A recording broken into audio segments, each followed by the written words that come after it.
سيئات أعمالنا من يهده الله فلا مضل له ومن يضلله فلا هادي له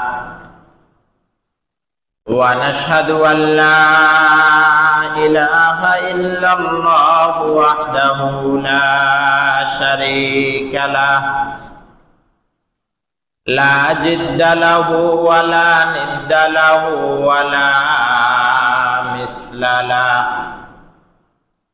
ونشهد أن سيدنا وسندنا وحبيبنا وحبيب ربنا ومولانا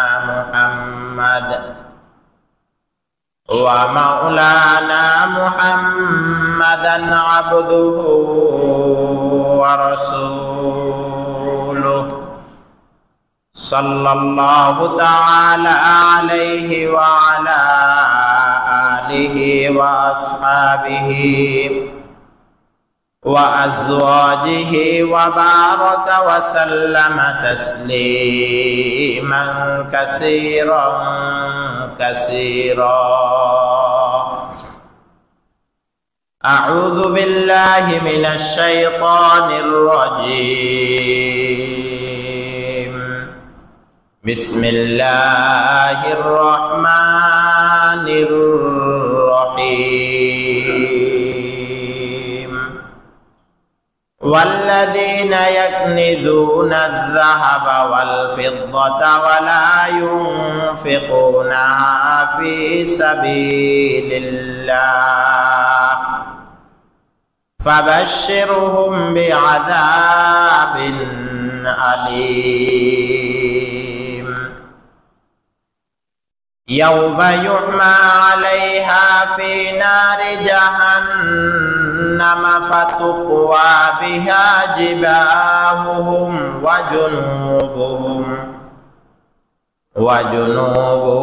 وظهورهم هذا ما كنزتم لأنفسكم فذوقوا ما كنتم تكنزون.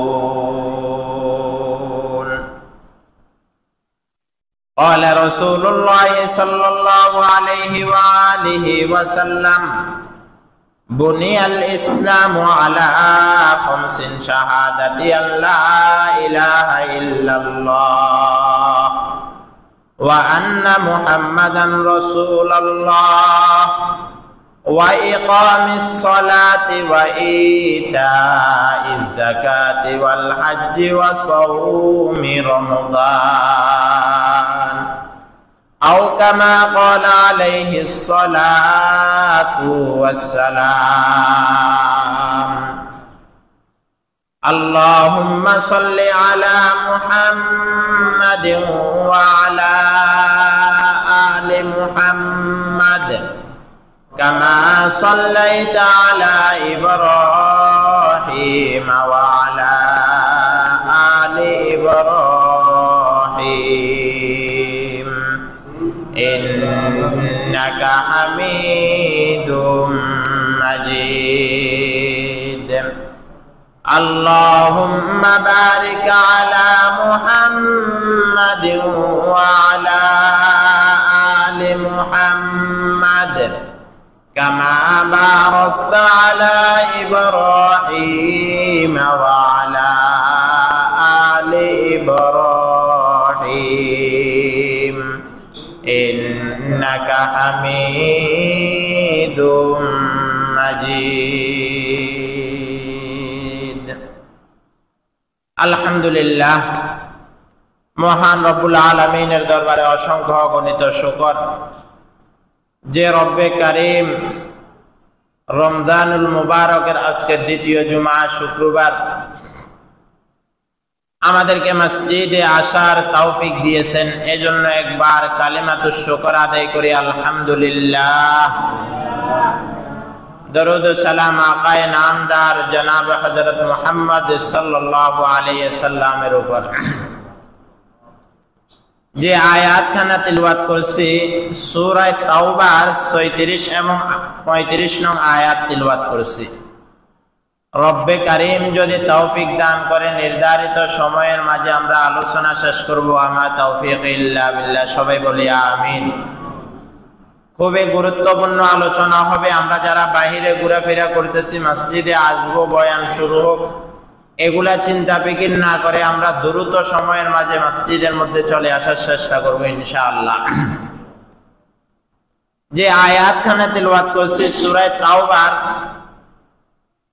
এই আয়াতের মাঝে রব্বুল আলামিন যাকাত সংক্রান্ত আলোচনা করেছেন। ইসলামের 5টা স্তম্ভের মাঝে যাকাতের স্তম্ভ হচ্ছে 3 নাম্বার। 3 নাম্বার ইসলামের স্তম্ভের মধ্যে 3 নাম্বার স্তম্ভ হচ্ছে যাকাত। এই যাকাতের গুরুত্ব ইসলামের মধ্যে খুব বেশি। ইসলামের মধ্যে কি ভাই, শরীয়তের মধ্যে খুব বেশি। সবাই একটু কথা বলতে হবে। যাকাতের বিধান শরীয়তের মধ্যে খুব কি গুরুত্বপূর্ণ। এটা খুব গুরুত্বপূর্ণ ইম্পর্টেন্ট একটি বিষয় হচ্ছে যাকাত। মহাগ্রন্থ আল কোরআনের মাঝে রব্বুল আলামিন এই যাকাত সংক্রান্ত আয়াত, নামাজের ব্যাপারে প্রায় 82 জায়গায় নামাজ সংক্রান্ত আয়াত রব্বুল আলামিন নাযিল করেছেন। সুবহানাল্লাহ বলবেন না? এর সাথে সাথে যাকাত সংক্রান্ত প্রায় 32 জায়গায় রব্বুল আলামিন যাকাতের কথা আলোচনা করেছেন। ওরে সুবহানাল্লাহ কয় না? ওরে এতটা মনোযোগ, এই মুরব্বী কথা কোন যাইতো না, বুঝছেন নাকি? হয়েছে একদম কথাবার্তা নিষেধ, কথাবার্তা কেউ কইেন না। যাকাতের গুরুত্ব সম্পর্কে প্রায় কোরআনের 32 জায়গায় রব্বুল আলামিন আলোচনা করেছেন। তাহলে যাকাতের গুরুত্ব কি পরিমাণ! শুধু তা না, খলিফা হযরত আবু বকর রাদিয়াল্লাহু তাআলা আনহু, যাকে আমরা বলি যে শান্ত মেজাজের মানুষ, নরম মেজাজের মানুষ, কিন্তু শরীয়তের বিধানের ব্যাপারে এক চুল পরিমাণও কাউকে ছাড় দিতেন না। শরীয়তের বিধিবিধানের ব্যাপারে এক চুল পরিমাণও কাউকে কি দিতেন না, ছাড় দিতেন না। আবু বকর রাদিয়াল্লাহু তাআলা আনহুর শাসন আমলে যাকাতের গুরুত্ব বুঝাচ্ছে। আবু বকর রাদিয়াল্লাহু তাআলা আনহুর শাসন আমলে 2টা ফিতনার আবির্ভাব।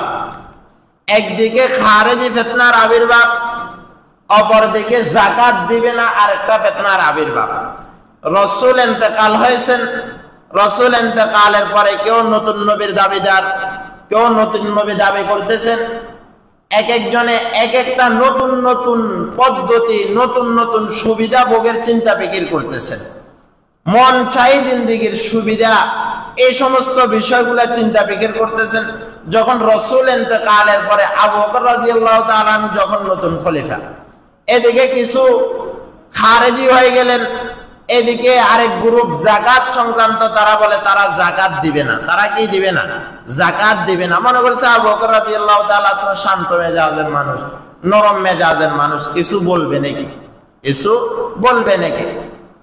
আবু বকর রাদিয়াল্লাহু তাআলা এই কথা শুনে ঘোষণা করছে, যারা বলতেছে যাকাত দিবে না, যারা বলতেছে যাকাত দিবে না, তাদেরকে তোমরা জানিয়ে দাও, ওই সমস্ত কওমের লোকদেরকে তোমরা বলে দাও, যদি কোন কওমের উপর, কোন ব্যক্তির উপর যদি একটা উট যদি যাকাত আছে, একটা উট যদি কি আছে, যাকাত আছে, একটা বকরি যদি যাকাত আছে, সে এই উট তো দিবে দিবে, উটের সাথে রশিটাও রাখতে পারবে না। সুবহানাল্লাহ বলবেন না? সে উট তো যাকাত, উট এটা দিবে তো দিবে, ওটের রশিটা রাখারও চিন্তা ফিকির করতে পারবে না। আবু বকর রাদিয়াল্লাহু তাআলা মসজিদে নববীতে ঘোষণা করে, আয়ানকিসুদ্দিন ওয়া আনা হাইয়ুন, আমি জীবিত থাকতে দিনের মধ্যে সামান্য একটু ত্রুটি হবে, এটা আমি আবু বকর গ্রহণ করতে পারবো না, সহ্য করতে পারবো না। সুবহানাল্লাহ। তাহলে যাকাতের কত গুরুত্ব! যে আবু বকর রাদিয়াল্লাহু তাআলা নরম, শান্ত, দয়াশীল ব্যক্তি, ওই আবু বকর রাদিয়াল্লাহু তাআলা যাকাতের ব্যাপারে আসছেন আর বলে, যাকাত যদি ওটের উপর ফরজ হয় ওটও দিতে হবে, ওটের সাথে রশি যেটা সেটাও মালিক রাখতে পারবে না, রশিটা পর্যন্ত যাকাতের ফান্ডে জমা দিতে হবে। কথা বলেন ঠিক কিনা? এই ছিলেন আবু বকর রাদিয়াল্লাহু তাআলা আনহু। যাকাত সংক্রান্ত এত কঠিন, কিন্তু আজকে আমাদের কাছে যাকাতের বিষয়টা কেমন জানি মানে খেলাধুলা হয়ে গেছে। যাকাতের বিষয়টা কি হয়ে গেছে? খেলাধুলা।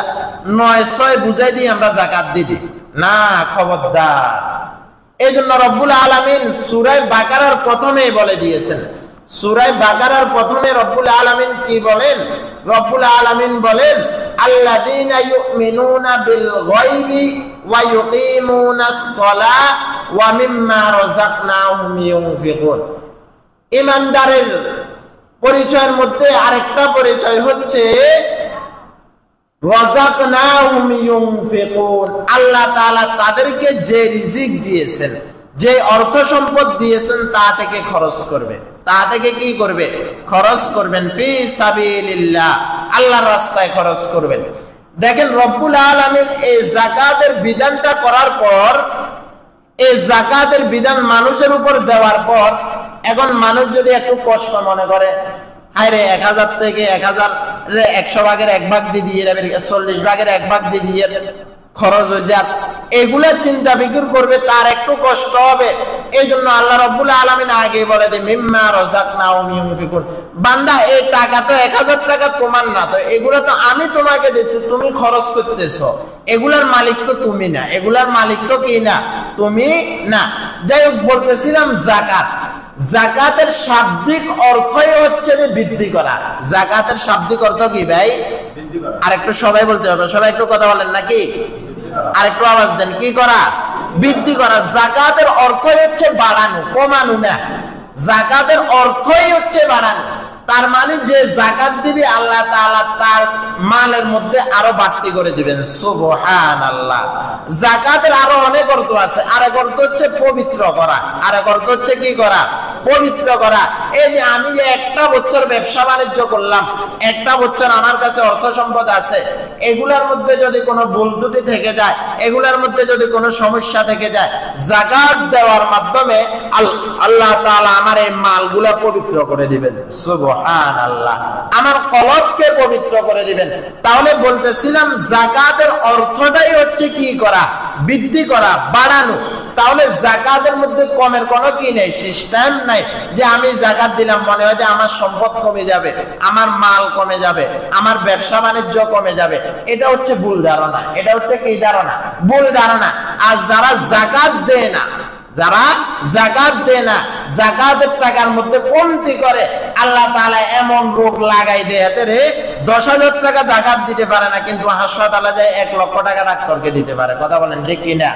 আল্লাহ কয় 10,000 টাকা আমার রাস্তায় যাকাত দিবে না, তো 1 লাখ টাকা হসপিটালের বেডে তোমার স্ত্রীর জন্য ডাক্তারকে দিতে হবে যদি যাকাত না দাও। এটা হচ্ছে রব্বুল আলামিনের ফয়সালা। তাহলে বলতেছিলাম যাকাত হচ্ছে খুব গুরুত্বপূর্ণ। ইসলামের তৃতীয় স্তম্ভ হচ্ছে যাকাত। এই রব্বুল আলামিন যাকাতের ব্যাপারে সূরা তাওবার মধ্যে বলেন ওয়াল্লাযীনা ইয়াকনিযুনার যাহাবা ওয়াল ফিদ্দাতা ওয়া লা ইউনফিকুনাহা ফি সাবিলিল্লাহ। ওয়াল্লাযীনা ইয়াকনিযুনার যাহাবা ওয়াল ফিদ্দাতা, আল্লাহ কয় যাদের কাছে স্বর্ণ রূপা আছে, যাদের কাছে কি আছে? স্বর্ণ রূপা আছে। মানুষের মূল সম্পদ হচ্ছে স্বর্ণ রূপা, গরু, ছাগল, জমি জামা। এগুলাকে কোরআনের ভাষায় সম্পদ বলে। এগুলাকে কোরআনের ভাষায় কি বলে ভাই? সম্পদ বলে। এই যে আমাদের কাছে টাকা আছে 1000 টাকা, ব্যাংকে 2 লাখ টাকা, এগুলা আসল সম্পদ না। এগুলা কি না? আসল সম্পদ না। এই টাকা এটার কোনো মূল্য নাই। টাকা এটার বিশ্ব ব্যাংকে গেলে এটার কোনো কি নাই, মূল্য নাই। এটাকে আপনার ভাঙতি করে ডলারের মাধ্যমে, গভর্নরের মাধ্যমে এগুলা ভাঙতি করে ডলার হয়ে এগুলার দাম বাড়ে, কিন্তু এটা একটা কাগজ, এটার কোনো দাম নাই। তাহলে মূল সম্পদ যেটা যাকাত আর রূপা, রব্বুল আলামিন বলে ওয়াল্লাযীনা ইয়াকনিযুনার যাহাবা ওয়াল ফিদ্দাতা ওয়া লা ইউনফিকুনাহা ফি সাবিলিল্লাহ। ওয়ালা, মনোযোগ আছে না সবাই? আর একটু আওয়াজ দিতে, মনোযোগ আছে না সবাই? বলি আল্লাহু আকবার। যাই হোক, এই যাকাত সংক্রান্ত সবাই বুঝতে হবে, না বুঝলে এদিকে ওদিকে যাব। আল্লাহ বলে ওয়াল্লাযীনা ইয়াকনিজুনা আয-যাহাবা ওয়াল ফিদ্দাতা ওয়া লা ইউনফিকুনাহা ফি সাবিলিল্লাহ, কয় যাদের কাছে স্বর্ণ আর রূপা আছে, যাদের কাছে কি আছে? স্বর্ণ আর রূপা আছে। যাকাতের হিসাব হয় স্বর্ণ আর রূপা দিয়া, যাকাতের হিসাব হয় কি? স্বর্ণ আর রূপা দিয়া। এমন একটা সিস্টেম আল্লাহু আকবার আল্লাহ তাআলা করে দিয়েছেন, আমেওয়ালা কিয়ামত পর্যন্ত এভাবে চলতে থাকবে। যাকাত আর স্বর্ণের হিসাব এভাবে চলতে থাকবে। কোন বছর ৮০,০০০ হবে, কোন বছর ৯০,০০০ হবে, কোন বছর ১,২০,০০০ হবে। এভাবে যত স্বর্ণ রূপার দাম বাড়বে তত টাকার মান বেড়ে যাকাতের হিসাবটাও বাড়বে। সুবহানাল্লাহ। কোনদিন মানুষ হিসাবের মধ্যে ফেকার উসুলগুলা এমন ভাবে তৈরি হয়েছে, আনেওয়ালা যত উম্মত আসবে এই ফেকার একটা উসুল দিয়া মৃত্যু পর্যন্ত সে তার সমাধা পাবে। সুবহানাল্লাহ। এমন ভাবে উসুলগুলা দাঁড় করানো হয়েছে। তাহলে বলতেছিলাম এই যাকাতটা আল্লাহ বলে ইয়াকনিজুনা যাহাবা ওয়াল ফিদ্দাতা ওয়া লা ইউনফিকুনাহা, কয় যারা স্বর্ণ এবং রূপার যাকাত দিবে না, ইউনফিকুনাহা ফি সাবিলিল্লাহ, আল্লাহর রাস্তায় খরচ করবে না। আল্লাহর রাস্তায় খরচ করবে না মানে যাকাত দিবে না। তো এই যাকাত না দিলে কি হবে? আল্লাহ তাআলা বলে ফাবাশশিরহুম বিআযাবিন আলীম, ফাবাশশিরহুম বিআযাবিন আলীম, কয় এদেরকে সুসংবাদ দিয়ে দাও দর্দনাক আযাব। আযাবের কোন সময় সুসংবাদ হয় নাকি ভাই? দুঃসংবাদ হয়। এখানে আল্লাহ তাআলা তিরস্কারি করে বান্দারে কয়, তো বান্দার টাকা দিলাম আয়, পয়সা দিলাম আয়, ক্ষমতা দিলাম আয়, গরু ছাগল দিলাম আয়, অর্থ সম্পদ দিলাম আয়, এখন আয় দেওয়ার পর এখন তুই আবার দিতি না, এটা আবার কোন কথা? এই জন্য যেহেতু দিতে না, এই জন্য আল্লাহ কয় ফাবাশশিরহুম বিআযাবিন আলীম, দেও ফেরেশতারা ও আল্লাহ রাসূল ও ইয়া হাবিবাল্লাহ আপনি তাদেরকে সুসংবাদ দেন দর্দনাক আযাবে। তো এখন দর্দনাক কঠিন আযাবের কোন সময় সুসংবাদ হয় না, কঠিন আযাবের হয় দুঃসংবাদ। কঠিন আযাবের হয় কি সংবাদ? দুঃসংবাদ। এই তো এখন যাকাত, এই স্বর্ণের উপর যাকাত না দিলে কঠিন আযাবের সুসংবাদ রব্বুল আলামিন দিবেন। এই কঠিন আযাবের সুসংবাদ দেওয়ার পর এই আযাবটা কোন ধরনের হবে? আযাবটা কি হবে? কোন ধরনের? এগুলা কি ভাই আমার কথা নেই? ওরে ভাই এগুলা কি আমার কথা নেই? না না, এগুলা আল্লাহর কথা, কোরআনের কথা। সূরা তাওবার ৩৬ এবং ৩৫ নং আয়াতের মধ্যে আল্লাহ তাআলা পরিষ্কার বলে। এখন আযাবটা কোন ধরনের হবে? আযাবটা কোন ধরনের হবে এটা আল্লাহ তাআলা পরের আয়াতের মধ্যে বলে। আল্লাহ তাআলা বলে যদি যাকাত আদায় না করে তাহলে তার আযাবটা ৩ ধরনের হবে। আযাবটা কয় ধরনের হবে? ৩ ধরনের হবে। ইয়াউমা ইউহমা আলাইহা ফি নারি জাহান্নাম ফাতুকওয়া বিহা জিবাহুহুম ওয়া জুনুবুহুম ওয়া যুহুরুহুম হাযা মা কানাসতুম লিআনফুসিকুম ফাদুকু মা কুনতুম তাকনিজুন। আল্লাহ আমাদের সবাইকে আযাব থেকে হেফাজত করুক, সবাই বলি আমিন। আল্লাহ বলে এই আযাবটা কেমন হবে? সে যদি তার যাকাত আদায় না করে, ইয়াউমা ইউমা আলাইহা ফি নারি জাহান্নাম, কয় তার স্বর্ণ তার রূপা এগুলারে জাহান্নামের আযাবের মধ্যে, জাহান্নামের আগুনের মধ্যে একেবারে উত্তপ্ত গরম করা হবে। নাউজুবিল্লাহ বলেন না। একেবারে কি করা হবে? উত্তপ্ত গরম করা হবে। একটু পরে আলোচনা করেছে, আগে জাস্ট একটু আগে শুনেন। এগুলারে একেবারে উত্তপ্ত আগুন কি করা হবে? গরম করা হবে। গরম করে এবার কি করব? আল্লাহ তাআলা বলে ফাতুকওয়া বিহা জিবাহুহুম ওয়া জুনুবুহুম ওয়া যুহুরুহুম।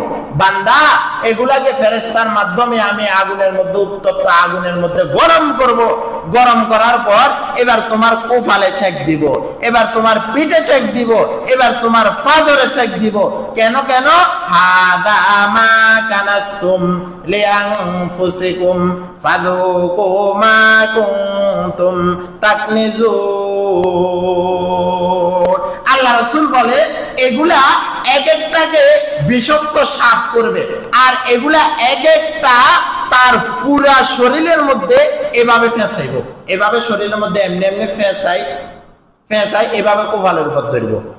রসুলের হাদিসের ভাষায় কি পুরা শরীরের মাঝে গিয়া এই স্বর্ণ রূপা অর্থ সম্পদ এগুলারে ফেঁসাইব। পর্দার আড়ালের মা বোন যারা আছে আমরা খেয়াল করি, এগুলারে তার পুরা শরীরের মধ্যে ফেঁসাইব।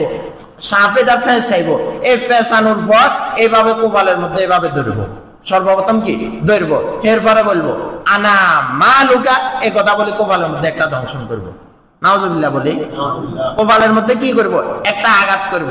রাসূল বলেন এই আঘাতটা যখন বনি আদমকে করবে, এই আঘাতটা এই বিষাক্ত সাপ করার সঙ্গে সঙ্গে এই সাপের চুঙ্গলের সাথে সাথে পুরা শরীর কালো হয়ে 70 গজ মাটির তলে ঢুকে যাবে। ওহ রে, আযাবটা কেমন।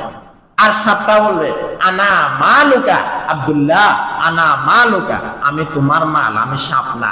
আনা কানজুকা, আমি তোমার স্বর্ণ। আনা কানজুকা, আমি তোমার স্বর্ণ, আমি তোমার রূপা, আমি তোমার বাড়ি, আমি তোমার গাড়ি, আমি তোমার অর্থ সম্পদ। আনা মালুকা, আনা কানজুকা, বারবার দংশন করবে, 70 গজ মাটির তলে ঢুকবে। সাপ এটা আবার লেজ দিয়ে চাই, আবার তুলবো। আল্লাহ রব্বুল আলামিন কোরআনের অন্য জায়গায় বলে বান্দার অবস্থাটা এমন হবে, বান্দা মরবেও না বাঁচবেও না। বান্দা কি করবে না, মরবেও না, সুম্মা লা ইয়ামুতু ফিহা ওয়ালা ইয়াহইয়া, আমার বান্দা মরবেও না বাঁচবেও না।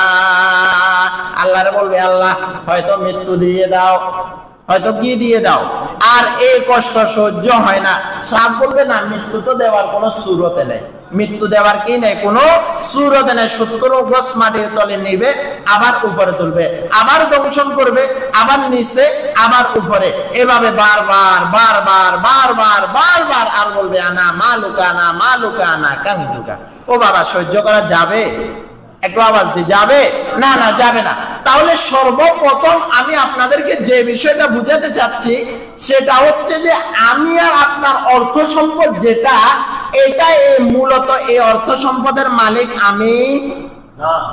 একটু আওয়াজ দেন, এই অর্থ সম্পদের মালিক আমি না। না না, এই অর্থ সম্পদের মালিক আমি না। গতকালকে একটা জানাজা পড়াইছি অনেক টাকার মালিক মাদ্রাসা এলাকায়। এই জানাজা পড়ানো যায়, আমি একটা কথা বলছি, একটা কথা মহিলার উপস্থিত তার সন্তানের সামনে বলছি, অনেক বড় ধনী লোক, বলছি এই কথা যে এই মহিলাটা যাওয়ার সময় তার শরীরের মধ্যে শুধু সাদা কাপড় গুলা, আর কিছু নাই। সাদা কি কাপড় গুলা, আর কিছু নাই। তার দোতলা বাড়ি এমনি রয়েছে, আপন অবস্থায় কি রয়েছে, তার একটা ছেলে আপন অবস্থায় রয়েছে। এখন এই মহিলাটা চলে যাইতেছে, যাওয়ার সময় কিছু নিচ্ছে তবে একটু কথা বলেন না, যাওয়ার সময় কিছু নিয়ে যাইতেছে না। আজকে যারা আমরা লাখ টাকার মালিক, আজকে যারা আমরা কোটি টাকার মালিক, আজকে যারা আমরা ক্ষমতাশীল, আমি হাজার বাহাদুরি করলাম, ও বাপ, হাজার টাকাপুরি করলাম, হাজার ক্ষমতার পাওয়ারগিরি দেখাইলাম, আমার মৃত্যুর 1 সেকেন্ড পরে, মৃত্যুর পরে আমি দাফন হওয়ার সময় আমি 3টা সাদা কাপড় ছাড়া আর কিছু নিতে পারবো? তবে একটু আওয়াজ দেন, নিতে পারবো? আজকে যাদেরকে আমি এত আপন মনে করছি, আমার ছেলে এত আপন, আমার মেয়ে এত আপন, আমার আত্মীয় স্বজন এত আপন, এই দুনিয়াতে এত স্বার্থপর, এই দুনিয়াতে এত নিকৃষ্ট, ও বাপ একটু চিন্তা করেন না। আমার ইন্তেকালের পরে, আমি সকালবেলা ইন্তেকাল করছি, আমার আদরের সন্তান 2, 3, 4 ঘন্টা কান্নাকাটি করে, আবার ঠিক রাত্রেবেলা খানা খায়। কথা বলেন না, খানা খায় নে? ও ভাই, খানা খায় নে? খায়। আপন অবস্থায় আমার আদরের স্ত্রী আমাকে ছাড়া যেটা বুঝতো না, কিন্তু আমার ইন্তেকালের পরে একটু বেহুশ হইলো, আবার একটু কান্নাকাটি করলো, আবার রাত্রিবেলা ঠিক একই অবস্থায় খানা খায়। কথা বলেন না, কথা বলেন না, ঠিক কিনা? এভাবে যদি আমার স্ত্রী, আপন স্ত্রী যে আমাকে ছাড়া খানা খায় না, আমার আদরের আপন সন্তান যাকে ছাড়া আমি কিছু বুঝি না, তাহলে আমার ইন্তেকালের পরে, আমার 3-4 ঘন্টা ইন্তেকালের পরে কান্নাকাটি করে, আপন অবস্থায় তারা খানা খায়। স্ত্রী যদি যুবক থাকে, যুবতী থাকে, তাহলে দেখা যায় বছরের মাথায় অন্য জায়গায় আবার বিবাহ বসে। কথা বলেন ঠিক কিনা? তাহলে দুনিয়ার থেকে বড় স্বার্থপর আর কিছু নাই। এই স্বার্থপর দুনিয়াকে আমি লাথি মেরে আল্লাহর দিকে তাওয়াজ্জুহ দিতে হবে। কথা বলেন ঠিক কিনা? এই জন্য বলতেছিলাম, এই যাকাতের হিসাব খুব ইম্পর্টেন্ট, গুরুত্বপূর্ণ একটি হিসাব যাকাতের। দুনিয়া কেমন স্বার্থপর, যদি আমি বলি আমার লাশ সামনে, আমার কি, আমরা জানাজা পড়তেছি, লাশটা সামনে, যদি সময় এলান হয় 4:30 জানাজা হবে, 4:30 কি হবে? জানাজা হবে, বুঝানোর জন্য বলতেছি 4:30 জানাজা হবে। যদি কোনো খতিব সাহেব, যদি কোনো সমাজের কোনো ব্যক্তি যদি 4:32 কথা বলে, পিছন থেকে একজন বলে ও হুজুর 2 মিনিট বেশি হয়ে গেছে, কথা বলেন ঠিক কিনা? আরেকটু আওয়াজ দেন না, ঠিক কিনা? কেন কেন? এই মাইয়ত সামনে আছে, এত স্বার্থপর দুনিয়া মাইয়তকে সামনে রাখছে। আগামীকালকে হয়তো এক হাতে আমি উঠবো, কিন্তু আমি এত ব্যস্ত বাবা, আমার 2টা মিনিট হাতে আমার নাই। আমি গাড়ির মধ্যে আছি, সামনে জ্যাম বাজছে, আমি জিজ্ঞাসা করলাম কি হয়েছে, আমাকে উত্তর দে, সামনে 2 জন ইন্তেকাল করছে, অ্যাক্সিডেন্ট হচ্ছে, তাদেরকে রাস্তা থেকে ক্লিয়ার করছে। আমি গাড়িতে বসে উত্তর দিই, আমার ব্যস্ততা বেশি, প্রশাসন কি করে, এত দেরি হয় কেন রাস্তা ক্লিয়ার করতে, কথা বলেন ঠিক কিনা? এই হলো দুনিয়া, স্বার্থপর দুনিয়া। তাহলে স্বার্থপর দুনিয়াকে আপন বাবা কোনদিন জ্ঞানী ব্যক্তির কাজ হতে পারে? দুনিয়াতে থাকতে হবে, কিন্তু দুনিয়া বাবা শরীরের মাঝে লাগানো যাবে। আবে দরকাস্তি হালাকে কাস্তিয়াত, আবে আন্দর জেরে কিস্তে পুস্তিয়াত। কয় নৌকাওয়ালা মাঝি ভাই নৌকার নিয়া নদীর মাঝে চলে, এই পানির উপর চলে, কিন্তু পানিগুলা নৌকার উপর উঠতে দেয় না। এই নৌকার জন্য পানিগুলা যেভাবে জীবন, কিন্তু পানি যদি নৌকার উপরে উঠে যায় মাঝি ভাইয়ের জন্য মরণ, কথা বলেন ঠিক কিনা?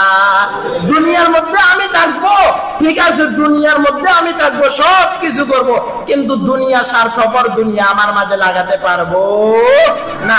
এটা হচ্ছে মূল কথা। তাহলে বলতেছিলাম যাকাতের হিসাব, যাকাতের হিসাব যদি একটা মহল্লা থেকে যাকাতের এই গুরুত্বপূর্ণ হিসাব এই অল্প সময় আলোচনা করে শেষ করা সম্ভব না। যদি তৌফিক হয় সামনের সপ্তাহে আবার সংক্ষিপ্ত আলোচনা করব, সবাই একটু খেয়াল করেন। তাহলে যাকাত হচ্ছে খুব গুরুত্বপূর্ণ হিসাব, যাকাতের কি খুব গুরুত্বপূর্ণ হিসাব। এই জন্য একটা আমার মনে হয় না যে কোন পরিবারের উপর যাকাত ফরজ না, প্রতিটা মহিলার উপর, প্রতিটা মহিলার উপর যাকাত ফরজ।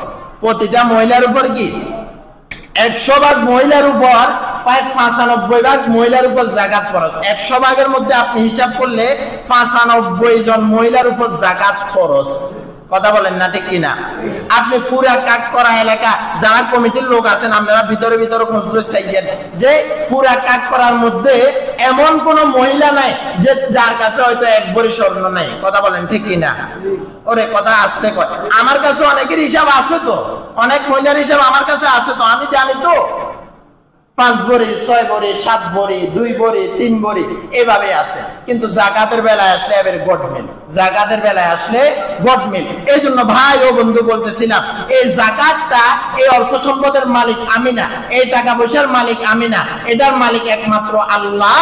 অতএব আল্লাহর দেওয়া মাল আর আল্লাহর দেওয়া অর্থ সম্পদ এই রমজান মাসে আমি পরিপূর্ণ পায়ে পায়ে হিসাব করে আল্লাহর রাস্তায় দিয়ে দিতে হবে, কথা বলেন ঠিক কিনা? আর যদি দিয়ে দিই আমার এই যাকাত পবিত্র হবে, আমার মাল পবিত্র হবে, মালের মধ্যে বৃদ্ধি পাবে, আল্লাহ তাআলা আরো বরকত দিবে। আর যদি কৃপণতা করে আল্লাহর অর্থ সম্পদ যদি আল্লাহর জন্য কর্জে হাসানা না দিই, তাহলে 10,000 টাকা যাকাত দিলাম না, 1 লক্ষ টাকা ওই হাসপাতালের বেডের মধ্যে ডাক্তারকে দিয়ে আসতে হবে, কথা বলেন ঠিক কিনা? এই জন্য 1 লক্ষ টাকা হাসপাতালে শুয়ে শুয়ে দিব না, 10,000 টাকা আল্লাহর রাস্তায় দিব ইনশাআল্লাহ। আল্লাহ তাআলা আমাদের সবাইকে এই যাকাতের হিসাব। এখন যাকাতটা আসবে কিভাবে, লং টাইম আলোচনার দরকার, লং টাইম আলোচনার সময় নেই। যারা সংক্ষিপ্ত আপনারা খুশুসি ভাবে আমার সাথে আলোচনা করবেন কিভাবে যাকাত আদায় করবেন। যদি একেবারে সংক্ষিপ্ত মাসালা একটা বলতেছি, যদি কারো মহিলার কাছে, কোন মহিলার কাছে যদি 7.5 ভরি স্বর্ণ, 1 নাম্বার কথা, যদি কারো কাছে 7.5 ভরি স্বর্ণ, শুধু 7.5 ভরি স্বর্ণ আছে আর কিছু নাই, তাহলে তার উপর যাকাত ফরজ। আর যদি কারো কাছে কিছু নাই, 52.5 তোলা রূপা আছে, তাহলে তার উপরও যাকাত ফরজ। আর কারো কাছে যদি শুধু 1 ভরি স্বর্ণ আছে, সাথে 100 টাকা আছে, তাহলে তার উপরও যাকাত ফরজ। যদি কারো কাছে 2 ভরি স্বর্ণ আছে, সাথে 1 ভরি রূপা আছে, তার উপরও যাকাত ফরজ। এখন এগুলা বিস্তারিত মাসআলা আপনারা পরবর্তীতে একা একা বুঝে নেওয়ার চেষ্টা করবেন। অতএব একটাই গুরুত্বপূর্ণ কথা, যদি বর্তমানে কারো কাছে যদি বর্তমানে 1 তারিখের হিসাব অনুযায়ী 95,000 টাকা যদি থাকে, তাহলে তার উপর যাকাত ফরজ। কথা বলেন ঠিক কিনা? বর্তমানের ইসলামিক ফাউন্ডেশনের হিসাব অনুযায়ী 95,000 টাকা থাকলে তার উপর যাকাত ফরজ। তাহলে বর্তমানে তো স্বর্ণের ভরি 22 ক্যারেট স্বর্ণের ভরি চলতেছে মনে হয় 1,48,000 টাকা, 50,000 টাকা। তাহলে কি অবস্থা? 1,50,000 টাকা স্বর্ণের ভরি চলে, তাহলে তো কত জোরে তার উপর যাকাত ফরজ হয়ে গেছে। এই জন্য ভাই ও বন্ধু, পর্দার আড়ালের মা বোন যারা আছে, অল্প সময় তো এই আলোচনা, সংক্ষিপ্ত আলোচনা বোঝানো সম্ভব না। আল্লাহ যদি তৌফিক দেয়, সামনের সপ্তাহে আবার সংক্ষিপ্ত আলোচনা করব। এতটুকু বুঝি আমরা যাকাত আদায় করব। এবার আদায় করার জন্য যে যে প্রসেস অবলম্বন করা লাগে বুঝে বুঝে এটা আদায় করব। 900 হিসাব করে যাকাত দিব। ওরে যাকাতের লাগি আর লাগে যে যাদেরকে আমরা যাকাত দিব এরা কি আমাদের প্রতি কি মুহতাজ? না না, আরে কালকে কিয়ামতের আগ মুহূর্তে এমন অবস্থা হবে যে আমি যাকাত দিতে যাব, মাল দিতে যাব, একজন আরেকজনকে দিতে যাব। কে কয় আপনার কাছে 2 লাখ টাকা আছে, আর কাছে 3 লাখ টাকা আছে, আপনি আরো যাকাত দেওয়ার লাগবে না। যেতে 2 লাখ টাকা যাকাত দিত, যার কাছে যাবো হে বাবা আর কাছে 3 লাখ টাকা আছে। কারো টাকার প্রতি কেউ মুহতাজ থাকতো না। কিয়ামতের আগ মুহূর্তে সবাই ধনী হয়ে যাবে শুধু। ওই জন্য ওই সময় যাকাত দিতে গেলেও যাকাত কেউ হইতো না। এই জন্য পুরো এলাকার মধ্যে, একটা এলাকার মধ্যে যদি 1 বছর যদি সঠিকভাবে যাকাত আদায় করে, কিয়ামতের আগ পর্যন্ত ওই এলাকার মধ্যে কেউ আর যাকাত খানেওয়ালা হইতো না। কথা বলেন না ঠিক কিনা? একটা এলাকার মধ্যে যদি শুদ্ধভাবে যাকাত আদায় করে, আমি যদি আমার এলাকার মধ্যে তালাশ করি কাজ করার মধ্যে কয়জন যাকাত খাইতে পারবো, হাতে গোনা নয় 4-5 জন পাবো। এই 4-5 জনের যদি আমরা সঠিকভাবে যাকাত আদায়ের জন্য যদি মেশিন কিনে দিই, ইত্যাদি ইত্যাদি আসবাবপত্র কিনে দিই, এরা মৃত্যু পর্যন্ত এগুলার উপর নির্ভর করবে, আর এরা যাকাত খাওয়া লাগবে।